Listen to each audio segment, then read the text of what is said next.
पंडित दीनदयाल उपाध्याय जी जब एकात्म मानववाद के दर्शन को दे रहे थे तो उसमें उन्होंने भी कहा था अंत्योदय गरीब तो हमारे भगवान है और उसी घर से गरीबी।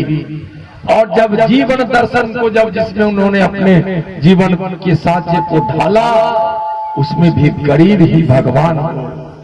दर्शन से लेकर जिंदगी से लेकर घर तक जिसके गरीब हो वह व्यक्ति पहले देश के गरीबों के विषय में सोचा है,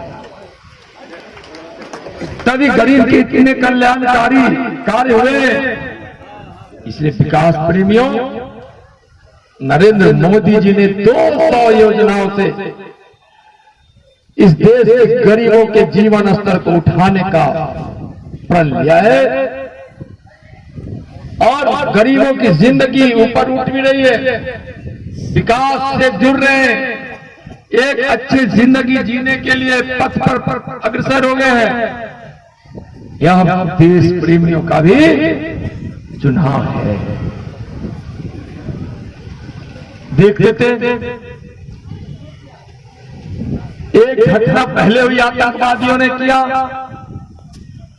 सर्जिकल स्ट्राइक हुआ, पुलवामा की घटना हुई, एयर स्ट्राइक हुआ। पुलवामा की घटना में जब 40 अपने देश के जवानों को जब आतंकवादियों ने शहीद बना दिया, दुनिया के मंच पर पहली बार किसी प्रधानमंत्री ने ऐलान किया कि हमारी सेना को जहां मन करे, जैसे मन करे और जिस प्रकार से मन करे कार्रवाई करे। हिंदुस्तान बर्दाश्त करने वाला नहीं। सेना गई पाकिस्तान में 82 किलोमीटर अंदर घुसकर आतंकवादियों को मार गिराया। पाकिस्तान जहां आतंकवादी पैदा करते थे उसको ध्वस्त कर दिया, उसके ट्रेनिंग कैंप को बर्बाद कर दिया। इतना साहसपूर्ण काम करने के बाद, शौर्य दिखाने के बाद विपक्ष के द्वारा हमारे सेना पर सवालों का बौछार किया गया, हमारे प्रधानमंत्री जी पर सवालों का बौछार किया गया। कांग्रेस के लोग बोले आतंकवादी मारी है सेना या फिर काश गिराकर आ गई। सेना सबूत दे दी, प्रधानमंत्री जी सबूत दे दिए, तब भी कभी कभी मुंह तो चुप फैले हुए खा, लेकिन अब भी सवाल करते हैं।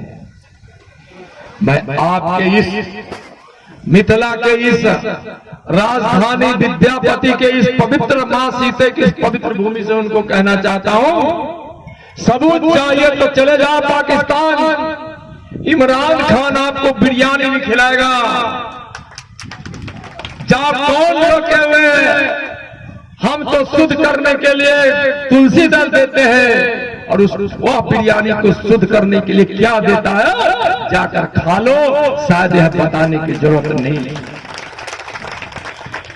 जाकर वहां आतंकवादियों का कब्र बना हुआ है, राहुल गांधी जी अपने सहयोगियों के साथ चले जाइए, गिर लीजिए आतंकवादियों के उस कब्र को, पता चल जाएगा कि देश की सेना ने कितने आतंकवादियों को मार रहा है जो अभी कब्र में दफन है। जाकर उसके मजार पर फूल माला चलाना, यह देश अब बर्दाश्त करने वाला नहीं है। हिंदुस्तान जाग चुका है। भले ही बचपन में नरेंद्र मोदी जी ने दूध के आशीर्वाद से हमारे प्रधानमंत्री जी का सीना 56 ईंट का बना है, 56 ईंट का बना है। तुम छेड़े हुए नरेंद्र मोदी जी छोड़ेंगे नहीं। तुम जैसा जवाब चाहोगे वैसा तुमको मिलेगा। और तुमको अगर पाकिस्तान को अगर यह शौक है कश्मीर लेने का, तो अब हिंदुस्तानियों ने भी एक शौक पाल रखा है, पाक अधिकृत कश्मीर लेने का। अब हिंदुस्तान ने भी शौक पाल रखा है पाकिस्तान यानी पाक अधिकृत कश्मीर लेने का। भाइयों बहनों, मैं बोल कर जा रहा हूं यहां से, याद कर लीजिएगा, दोबारा नरेंद्र मोदी जी को प्रधानमंत्री बनाइए, हमारी आजादी के बाद बटा हुआ जमीन का 1 इंच टुकड़ा जो कांग्रेस सरकार ने छोड़ दिया है, खो दिया है, जो पाक के पास है, 1 इंच भी नरेंद्र मोदी अपनी जमीन पाकिस्तान के पास रहने नहीं देगा, नहीं रहने देगा।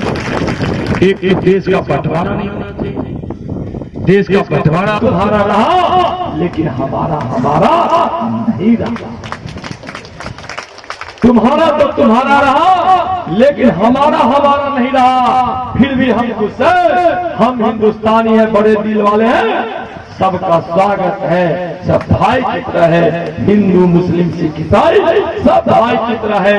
लेकिन पाक के तरफ से आतंकवादियों को प्रश्रय देने वाले लोगों सुन लो, चाहे वह दरभंगा के हो, चाहे वह कश्मीर के हो या कन्याकुमारी के हो, पाक अधिकृत कश्मीर जो पाक मांगता के समर्थन में जो हाथ उठा, आतंकवादियों को जो शरण दिया, पाकिस्तान के क्रिकेट जीतने पर जो पटाखे छोड़े, अब तुम्हारी खैर नहीं है, अब तुम्हारी खैर नहीं है। जब तुम्हारा है तो हमारा है, हमारा है, अब तुम्हारी खैर नहीं है। निश्चित रूप से यह देश भाइयों बहनों देश प्रेमियों का है। हम अब इस हिंदुस्तान जिंदाबाद के साथ जीने वाले लोग हैं, वंदे मातरम कहकर हम जीने वाले लोग हैं।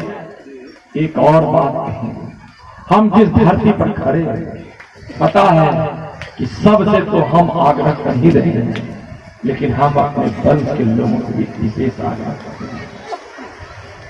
देश भक्तों से, विकास प्रेमियों से तो हम आग्रह कर ही लिए हैं, लेकिन हम अपने वंश के लोगों से भी आग्रह करने आए हैं।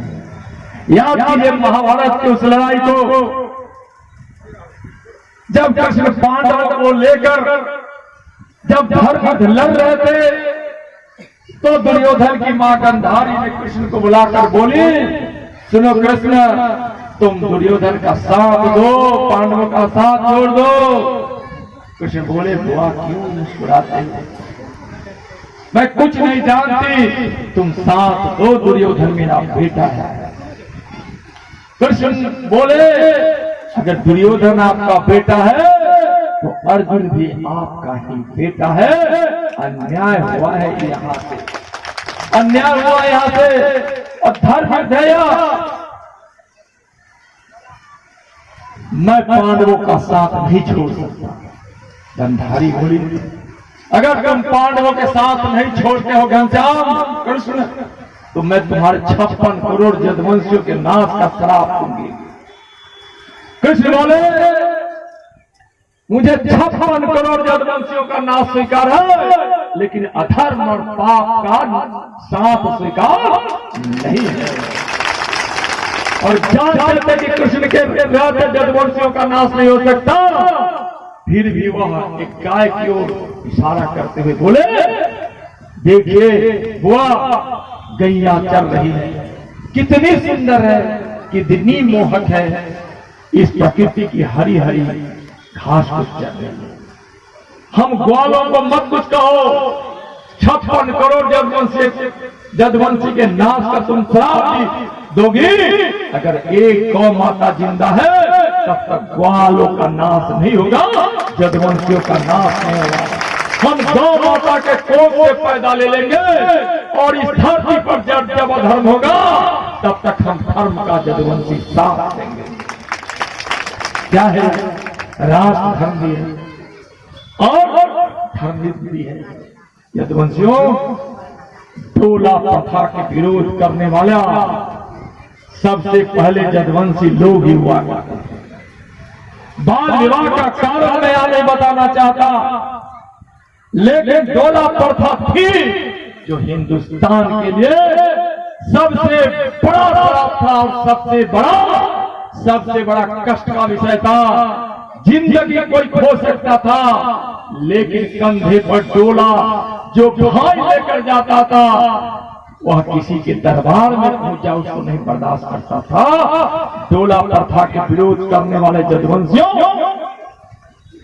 भविष्य की चिंता करो। अगर कृष्ण के वंश में जन्म लिया तो कृष्ण को याद करो।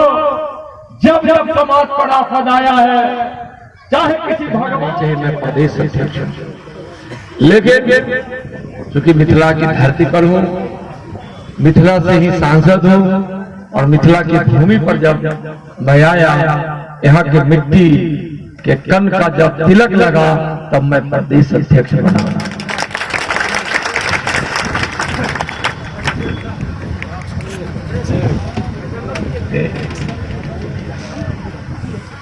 विकास की धारा तो वही ही। आप सोचिए, नरेंद्र मोदी जब प्रधानमंत्री बने, इतने प्रधानमंत्री बने, अटल जी को छोड़ दीजिए, तो किसी ने भी देश के लिए नहीं सोचा, गरीबों के लिए नहीं सोचा। नरेंद्र मोदी जी के बचपन को जब देखिएगा तो एक गरीब के घर में जन्म लेने वाला व्यक्ति, जिसका जिंदगी कितना कष्ट भरा था, गरीब माँ बाप के घर में पैदा लेकर नरेंद्र मोदी आज देश का प्रधानमंत्री है। यह आप सबों के आशीर्वाद का तो फल है ही। और उस इतिहास जो अपनी है और संस्कृति है, जिसमें कहा जाता है कि जब जब भारत माँ को जरूरत होती है, अपनी गोद में एक लाल पैदा कर देती है। भारत माता को जरूरत थी तो एक लाल पैदा करे।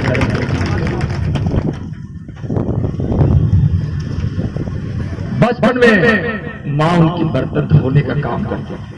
यहाँ हमारी माताएं बहनें भी जब बर्तन धोने जाती थी, कभी कभी जब जिस सेठ के घर में बर्तन धोती थी, उसमें अगर कोई मेहमान आ जाए तो घंटों ज्यादा काम करना पड़ता था। नरेंद्र मोदी स्कूल भूखे चले जाते थे, इसलिए माँ को छुट्टी नहीं मिलती थी। रोटी बनती भी थी तो नमक रोटी, सूखी रोटी खाकर बचपन बिताया नरेंद्र मोदी जी का।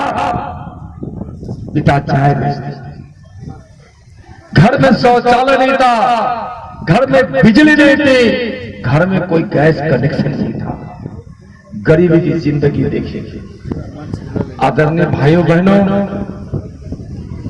जब मैं सांसद बन के गया पहली बार पार्लियामेंट में, पहली बार मोदी जी गरीबों के घर में बिजली पहुंचे, शौचालय बने, गैस कनेक्शन हो, इसका ऐलान कर दिया लाल किले के मैदान से। संकल्प लिया कि 2019 तक हर घर में बिजली पहुंचेगी, पहुंच गई। हर घर में शौचालय बनेगा, शौचालय बने। गरीब मां बहनों के घर में गैस कनेक्शन होगा, पहुंचा। उसके बाद बचे अन्य लोगों के घर में भी पहुंचा। यह बेटा गरीब का नहीं होता, दुख भरी जिंदगी नहीं जिया होता, तो शायद गरीबों की इतनी सेवा में कहीं न कहीं कर सकता है।